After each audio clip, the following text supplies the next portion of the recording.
Kami menolak peletakan batu pertama karena kalau bapak-bapak dan Pijaya Asri di sebelah masjid persis. Itu cuma 2 rumah yang dibeli untuk bikin pesantren. 7 tingkat, 7 lantai. Tidak ada lapangan upacara, tidak ada lapangan untuk bermain, dan di sini tidak akan ada pesantren. Pesantren itu harus tanah besar. Jadi di sini cuma sekretariat. Dalam 1 menit berubah. Kemudian berita berikut lagi kami cuma bikin SD. Kami bisa duduk sama-sama tanda tangan kesepakatan. Karena kalau tidak ada tanda tangan di atas meterai, kami ragu. Hari ini bilang sekretariat, 5 tahun kemudian barang itu berdiri. Ini pengalaman. Jadi kami seluka, kami tidak punya apa-apa. Itu sebabnya kami datang. Minta Bapak dengan Mama, tolong kami. Tolong, tolong. Tolong kami, tolong. Tolong. Tolong. Tolong. Tolong. Siapa lagi yang mau tolong? Tolong kami.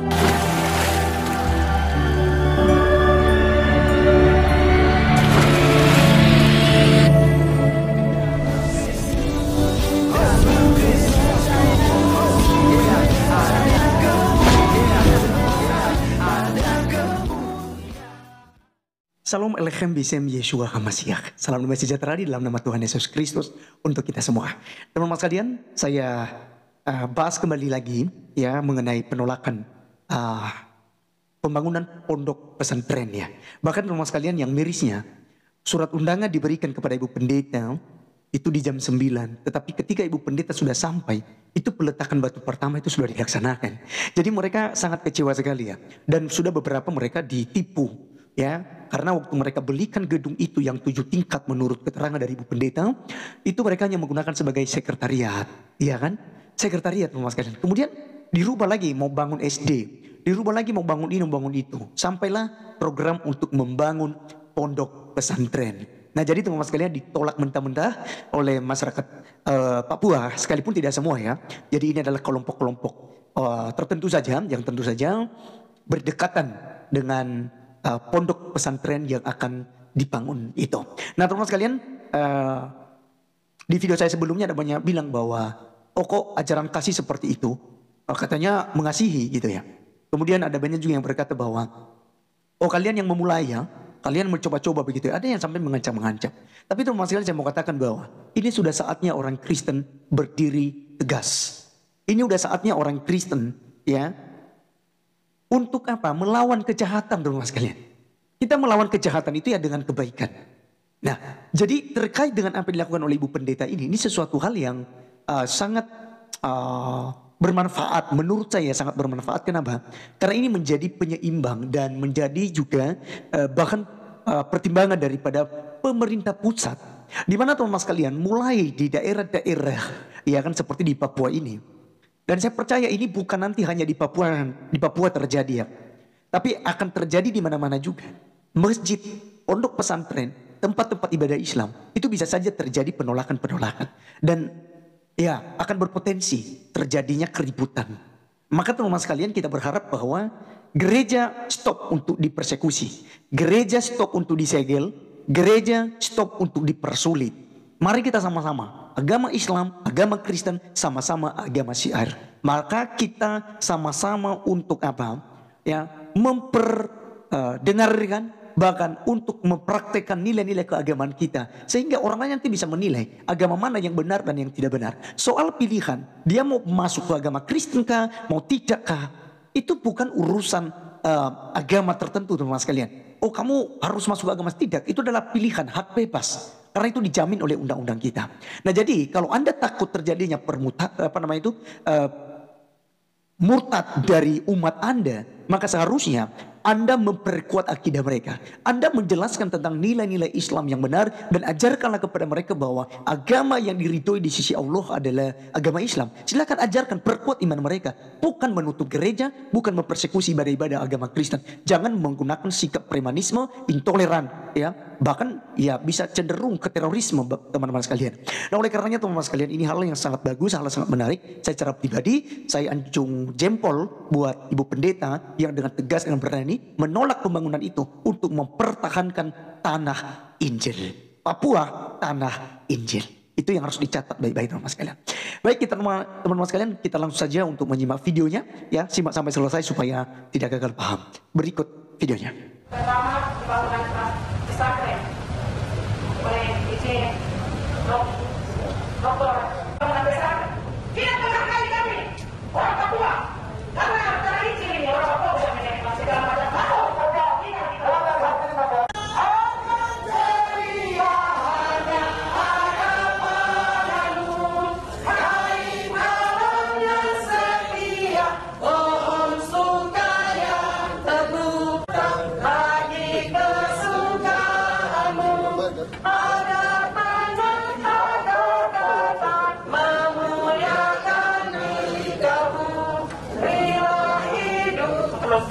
Jam 7.30 pada saat umat Tuhan sedang beribadah,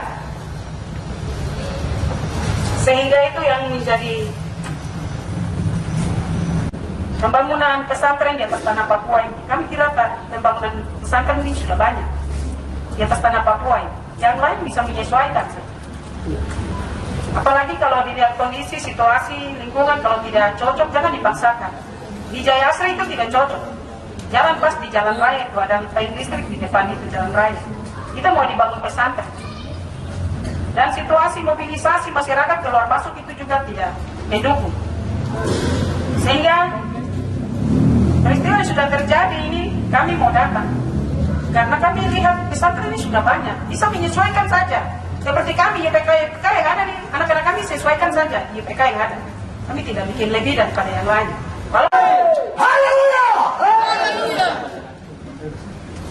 Jadi orang Kristen beribadah saja diusir di luar sana. Di Papua ini yang selalu berikan ruang terus. Kami pegang Pancasila itu, tapi di luar sana belum terpegang Pancasila. Jadi kami dari apa yang sudah kami lihat, kaji, itu sudah sebenarnya tidak cocok, tapi dipaksakan. Bahkan dilakukan Bapak PJ Gubernur itu lakukan hari Minggu. Hari umat Tuhan beribadah jam 7.30. Jadi kami mohon, ya mungkin kami berikan waktu untuk Mama PJ, silakan. Berdasarkan undangan yang saya tidak ada undangan. Tapi saya lihat undangan itu jam 9. Saya datang setengah 7.30, peletakan batu sudah terjadi. Seperti itu. Padahal di undangan jam 9. Ya, sehingga kami datang. Kemudian kami semua ada orang-orang Jaya Asri ini tidak pernah ada apa. Kulo nuwun kah. Mulai dari tahun 2023 kasih naik spanduk itu terada bilang deh. Sampai gitu apa aksi baru bilang kita saudara baru. Langsung saudara hari ini. Sampai yang tidak pernah tegur juga langsung tegur. Saudara begini tuh, ya, oke. Kami menolak peletakan batu pertama karena kalau bapak-bapak dan Jaya Asri di sebelah masjid persis. Itu cuma 2 rumah yang dibeli untuk bikin pesantren. 7 tingkat, 7 lantai. Tidak ada lapangan upacara, tidak ada lapangan untuk bermain. Dan itu di sini tidak akan ada pesantren. Pesantren itu harus tanah besar. Jadi di sini cuma sekretariat. Dalam 1 menit berubah. Kemudian berita berikut lagi juga kami cuma bikin SD. SD saya pemerhati anak. Saya guru sekolah minggu. Dan saya betul-betul memperhatikan pendidikan dan juga perhatikan anak. Kalau memang perhatian anak, kalau tidak ada tempat untuk bermain, anak harus bermain. Bermain adalah dia punya hidup. Dan kalau tidak ada tempat bermain, itu mau bikin generasi sakit, gangguan jiwa, silakan bikin di tempat sendiri. 20 tahun lebih, kita dengan gereja dan masjid duduk sama-sama. Tapi hari ini ada yang mau berdiri dan injak. Begitu, kita juga bisa berdiri. Jadi hari ini kami datang, kami bawa kami punya hati yang susah ini. Bapak-bapak dorang tolong.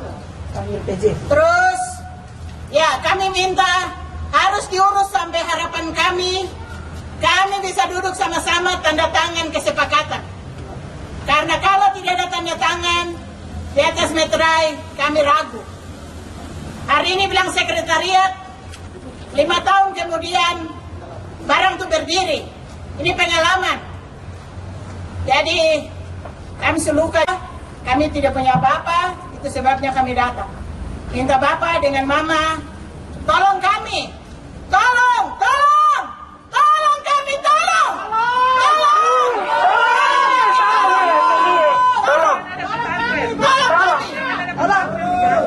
Siapa lagi yang mau tolong? tolong kami. Terima kasih. Maju! Pede Gubernur, kami minta untuk cabut itu. Kami akan kawal bersama-sama dengan bake dan bake yang ada di tempat ini. Kami Masalah ini, saya pelaksana tugas setelah dalam Papua di Jawaromin lagi tugas luar Jakarta. DPR Republik Indonesia Papua ini dari Januari adalah satu yang tahun ini lanjut pemilihan saat ini dan bagi kaki semua ini Bapak Polisi kami jaga kantor aspirasi yang sampaikan itu betul dan pas. Kalau yang sampaikan yang letakkan PJ Gubernur, maka kami kaki tangan Bapak PJ Gubernur. Kami akan laporkan, saya lapor kepada Ibu Sekwan, Bapak Ketua DPR hasil ini. Jadi jawaban nanti sesuai dengan permohonan ini, di apa ini tulisan-tulisan ini. Ya. Nanti DPR akan menangani, DPR akan menyampaikan. Oke, teman-teman sekalian, itulah aksi daripada Ibu Pendeta dan beserta jemaat pastinya dan orang-orang Papua yang cinta tanah Injil. Jadi sekali lagi 2 jempol buat kalian semua. Ini hal yang sangat bagus. Ini sesuatu yang harus dilakukan. Ya, kenapa? Karena untuk menjaga tanah Injil itu yang pertama, dan kedua untuk juga memberikan pelajaran bagi mereka. Kita mengasihi saudara-saudara kita Muslim. Kita mengasihi umat beragama lain, teman-teman sekalian. Kita mengasihi ketika mereka mau membangun pesantren, masjid, musola. Tetapi ya sekali-kali juga kita harus berikan hajaran bagi mereka. Seperti Tuhan kita itu selalu memberikan hajaran bagi orang yang disayangi. Anak yang kukasihi akan kutegur dan kuhajar, kata firman Tuhan. Maka teman-teman sekalian, kita juga mengasihi mereka, kita menegur mereka. Tetapi teman-teman sekalian, teriakan derita orang Kristen saat ini, sampai saat ini, itu tidak sampai kepada pemerintah. Ya kan? Dan ya, ini acuh tak acuh untuk menangani persoalan serius ini. Sehingga teman-teman sekalian, cara seperti ini untuk yang mencubit ya umat kandrun, mencubit umat yang radikalisme premanisme itu.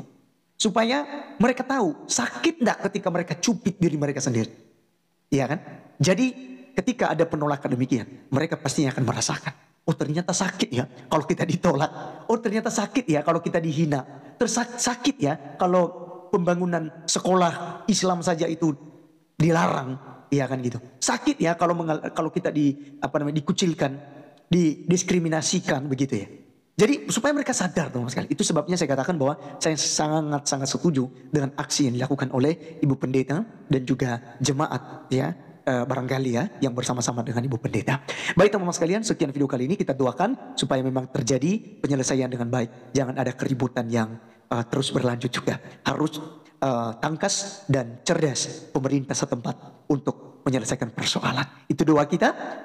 Sampai di sini video kali ini. Sampai ketemu di video berikutnya. Tuhan Yesus memberkati. Shalom.